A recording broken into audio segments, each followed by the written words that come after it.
এই ক্লাসে আমরা আরআরসি কলকাতা গ্রুপ ডি পরীক্ষা 2007 সালে যে প্রশ্নগুলি এসেছিল সেগুলো আজকে আমরা আলোচনা করব।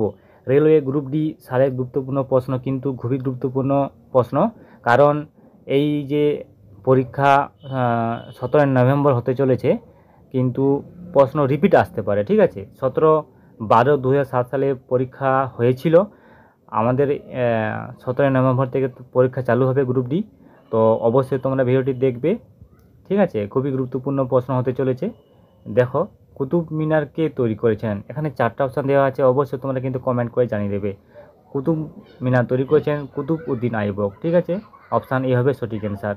এর পরবর্তী প্রশ্ন দেখো, কত সালে দিল্লি মেট্রো রেল চালু হয়েছিল?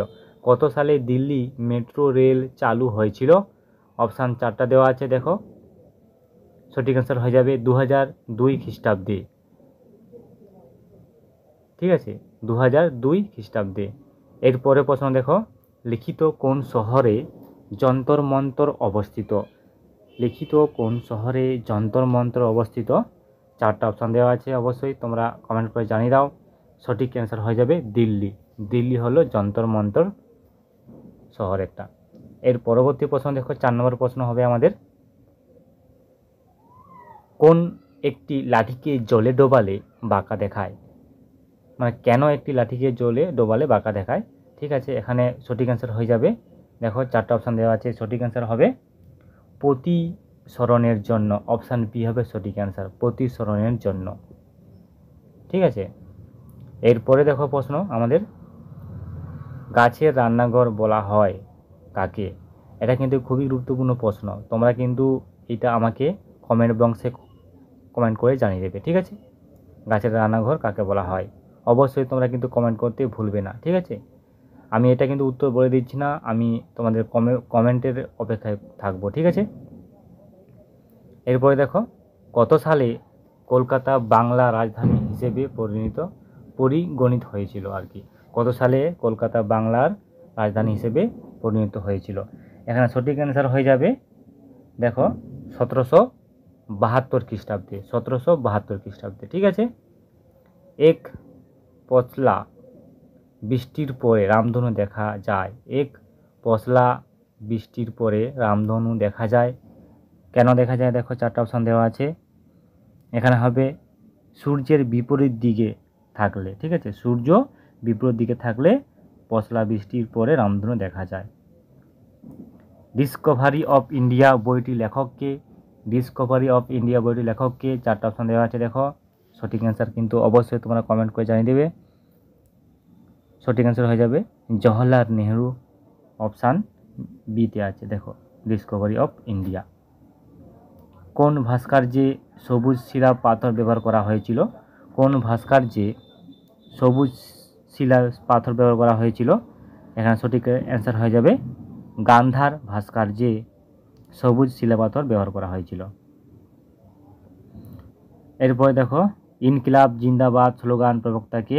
ইনকিলাব জিন্দাবাদ স্লোগানের প্রবক্তা হলো, তোমরা অবশ্যই কিন্তু এটা জানো, আমি এর উত্তরও বলবো না। ঠিক আছে, কমেন্টের জন্য আমি অপেক্ষা করব, কমেন্ট করে জানিয়ে দেবে। ঠিক আছে, ইনকিলাব জিন্দাবাদ স্লোগান প্রবক্তা করেছিলেন।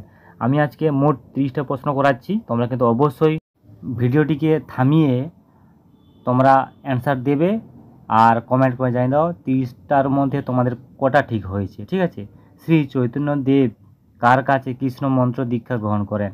এখানে সঠিক অ্যান্সার হয়ে যাবে ঈশ্বরপুরী। ঠিক আছে, অপশান সি হবে সঠিক অ্যান্সার। বিশ্ব সাক্ষরতা দিবস কত তারিখে পালিত হয়? বিশ্ব সাক্ষরতা দিবস কত তারিখে পালিত হয়? দেখো 12 নম্বর অপশান কি হবে? 8ই সেপ্টেম্বর। ঠিক আছে, 8ই সেপ্টেম্বর হলো বিশ্ব সাক্ষরতা দিবস। এরপরে প্রশ্ন দেখো, মানবদেহের সবচেয়ে ছোট কোষের নাম কি? মানবদেহের সবচেয়ে ছোট কোষের নাম হলো, দেখো সঠিক করে অ্যান্সার বলবে। ঠিক আছে, এখানে সঠিক অ্যান্সার হয়ে যাবে শ্বেত কণিকা। শ্বেত কণিকা হলো সঠিক অ্যান্সার, অপশান বিতে আছে। দেখো এরপরে দেখো, টেলিফোন কে আবিষ্কার করেছিলেন? টেলিফোনকে আবিষ্কার করেছিলেন এটাও কিন্তু তোমাদেরকে আমি বলবো না, অবশ্যই তোমরা কিন্তু কমেন্ট বক্সে কমেন্ট করে জানিয়ে দেবে টেলিফোন কে আবিষ্কার করেছিলেন। ঠিক আছে, আমি কিন্তু বলছি না। ঠিক আছে, চলো এবার নেক্সট প্রশ্ন দেখি, শিব সমুদ্র জলবিদ্যুৎ কেন্দ্রটি কোন রাজ্যে অবস্থিত? শিব সমুদ্র জলবিদ্যুৎ কেন্দ্রটি কোন রাজ্যে অবস্থিত? দেখো, এটা সঠিক অ্যান্সার হয়ে যাবে অপশান বি, কর্ণাটক। শিব সমুদ্র জলবিদ্যুৎ কেন্দ্রটি অবস্থিত কর্ণাটকে। লিঙ্গরাজ মন্দির কোথায় অবস্থিত? লিঙ্গরাজ মন্দির কোথায় অবস্থিত? বিজাপুর, বানারসি, মাদুরাই, ভুবনেশ্বর। এখানে সঠিক অ্যান্সার হয়ে যাবে ভুবনেশ্বরে লিঙ্গরাজ মন্দির অবস্থিত। ঠিক আছে, অপশান ডিতে সঠিক অ্যান্সার আছে। এরপরে চলো দেখি, ভারতের ফিল্ম ইনস্টিটিউট কোথায় অবস্থিত? ভারতের ফিল্ম ইনস্টিটিউট কোথায় অবস্থিত? দিল্লি, পুনে, লখনৌ, মুম্বই। এখানে সঠিক অ্যান্সার হয়ে যাবে পুনেতে। অপশান বিতে আছে সঠিক অ্যান্সার। পুনে হলো ভারতের ফিল্ম ইন্ডাস্ট্রিজ। ঠিক আছে, ভারতের ফিল্ম ইন্ডাস্ট্রি অবস্থিত। প্রথম বিশ্বযুদ্ধ কত সালে শুরু হয়েছিল? প্রথম বিশ্বযুদ্ধ কত সালে শুরু হয়েছিল? খুবই গুরুত্বপূর্ণ প্রশ্ন একটা। এখানে সঠিক অ্যান্সার হয়ে যাবে 1914 খ্রিস্টাব্দে শুরু হয়েছিল, 1914। ঠিক আছে, তোমরা কিন্তু অবশ্যই দ্বিতীয় বিশ্বযুদ্ধ কবে হয়েছিল কমেন্ট করে জানিয়ে দেবে। লিপিয়ারে ফেব্রুয়ারি মাস কত দিনে হয়? লিপিয়ারে ফেব্রুয়ারি মাস কত দিনে হয়? 28 দিনে, 29 দিনে, 30 দিনে না 31 দিনে? সঠিক অ্যান্সার হয়ে যাবে 29 দিনে। অপশান বি হবে সঠিক অ্যান্সার। ঠিক আছে, মানবদেহের স্বাভাবিক তাপমাত্রা কত? এটা কিন্তু সকলেই জানো, কিন্তু অবশ্যই তোমরা কমেন্ট বক্সে কমেন্ট করে জানিয়ে দেবে মানবদেহের স্বাভাবিক তাপমাত্রা কত। ঠিক আছে, আমি এর উত্তর বলছি না, তোমাদের আশায় থাকলাম। ঠিক আছে, অবশ্যই কমেন্ট করে জানিয়ে দেবে। এরপরে চলো, ভারতের জাতীয় পাখি কি? এটাও কিন্তু তোমাদের বলবো না, 2007 সালে এসেছিল গ্রুপ ডিতে। 2007 সালের প্রশ্ন, খুবই গুরুত্বপূর্ণ প্রশ্ন। দেখো, ভারতের জাতীয় পাখি কি? এটাও আমি তোমাদেরকে বলবো না। অবশ্যই তোমরা পরপর দুটো প্রশ্নের অ্যান্সার কিন্তু তোমরা আমাকে বলে দেবে। ঠিক আছে, কমেন্ট বক্সে জানিয়ে দেবে। নিজের মধ্যে, আচ্ছা সরি, এখানে হবে নিচের হবে। ঠিক আছে, নিচের মধ্যে কোনটি হালকা গ্যাস? এখানে অক্সিজেন আছে, নাইট্রোজেন আছে, হাইড্রোজেন, হিলিয়াম। এখানে সঠিক অ্যান্সার হয়ে যাবে, সঠিক অ্যান্সার হয়ে যাবে তোমাদের হাইড্রোজেন হলো হালকা গ্যাস। লোকসভার বর্তমান স্পিকার কে? লোকসভার বর্তমান স্পিকার কে? দেখো, এখানে 4টা অপশন দেওয়া আছে, খুবই গুরুত্বপূর্ণ প্রশ্ন। দেখো, স্টার দিয়ে রাখো এটা। এখানে কিন্তু অপশান হবে, এটা এতে কোনোটাই নেই, এখানে কোনোটাই হবে না। ঠিক আছে, মোমবাতি জ্বালালে আলোক শক্তি পায় কোন শক্তি থেকে? মোমবাতি জ্বালালে আলোক শক্তি পায় কোন শক্তি থেকে? এখানে সঠিক অ্যান্সার হয়ে যাবে রাসায়নিক শক্তি থেকে। অপশান বি হবে সঠিক অ্যান্সার তোমাদের, মোমবাতি জ্বালালে আলোক শক্তি পায় রাসায়নিক শক্তি থেকে। এর পরবর্তী প্রশ্ন দেখো, 25 নম্বর প্রশ্ন, ইথিলিন কোন যৌগ থেকে প্রস্তুত হয়? ইথিলিন কোন যৌগ থেকে প্রস্তুত হয়? দেখো, এখানে সঠিক অ্যান্সার কি হয়ে যাবে? ইথিলিন হবে। ঠিক আছে, ইথিলিন, অপশান ডি হবে সঠিক অ্যান্সার। ইথিলিন কোন যৌগ থেকে প্রস্তুত হয়? ইথিলিন থেকে। এরপরে প্রশ্ন দেখো তোমরা, 26 নম্বর প্রশ্ন দেখবো আমরা। চলো,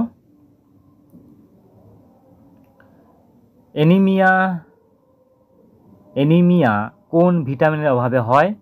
অ্যানিমিয়া কোন ভিটামিনের অভাবে হয়? 4টা অপশন দেওয়া আছে। দেখো, সঠিক অ্যান্সার হয়ে যাবে ভিটামিন B12 অভাবে অ্যানিমিয়া রোগ হয়। ঠিক আছে, অপশান ডি হবে তোমাদের সঠিক অ্যান্সার। খুবই গুরুত্বপূর্ণ প্রশ্নটা কিন্তু। এর পরবর্তী প্রশ্ন দেখো আমরা, 27 নম্বর প্রশ্ন দেখব। দেখো, কোনটি অসম্পূর্ণ ফুল? দেখো, কোনটি অসম্পূর্ণ ফুল? ধুতরা, লাউ, বক, অপরাজিতা। এখানে সঠিক অ্যান্সার হবে তোমরা দেখো ভালো করে, লাউ হচ্ছে তোমাদের সঠিক অ্যান্সার। অসম্পূর্ণ ফুল হলো একটি লাউ, লাউ হলো অসম্পূর্ণ ফুল। ঠিক আছে, এর পরবর্তী প্রশ্ন দেখো, 28 নম্বর প্রশ্ন আমরা দেখব। আজাদ হিন্দ ফৌজ গঠন করেন? আজাদ হিন্দ ফৌজ গঠন করেন 28 নম্বর দেখো প্রশ্ন, খুবই গুরুত্বপূর্ণ প্রশ্ন। Captain Mohan Singh, Subhash Chandra, Rashbehari Basu, GN ধিলল। এখানে সঠিক অ্যান্সার হয়ে যাবে রাসবিহারী বসু আজাদ হিন্দ ফৌজ গঠন করেন। ঠিক আছে, অপশান সিতে সঠিক অ্যান্সার আছে। এর পরবর্তী প্রশ্ন দেখো, ভারতের বৃহত্তম কয়লা উৎপাদনকারী রাজ্য কোনটি? ভারতের বৃহত্তম কয়লা উৎপাদনকারী রাজ্য হলো ঝাড়খণ্ড, পশ্চিমবঙ্গ, উড়িষ্যা, বিহার। 4টা অপশান দেওয়া আছে, সঠিক অ্যান্সারটি তোমরা অবশ্যই বলবে। তোমাদের সঠিক অ্যান্সার হয়ে যাবে ঝাড়খণ্ড হবে সঠিক অ্যান্সার। এটাই আমাদের লাস্ট প্রশ্ন। মহাকর্ষ সূত্রটি কে আবিষ্কার করেছিলেন? মহাকর্ষ সূত্রটি কে আবিষ্কার করেছিলেন? দেখো সঠিক অ্যান্সার কী হয়ে যাবে? Galileo, Newton, Archimedes, joule. এখানে সঠিক অ্যান্সার হয়ে যাবে নিউটন হলো সঠিক অ্যান্সার। মহাকর্ষ সূত্রটি আবিষ্কার করেছিলেন। ঠিক আছে, আজকের ক্লাস এই পর্যন্ত। তোমরা কিন্তু অবশ্যই 30টা প্রশ্নের কার কটা হলো অবশ্যই আমাকে কমেন্ট করে জানিয়ে দেবে। ঠিক আছে, এর পরবর্তী প্রশ্ন আমরা আবার নিয়ে আসবো।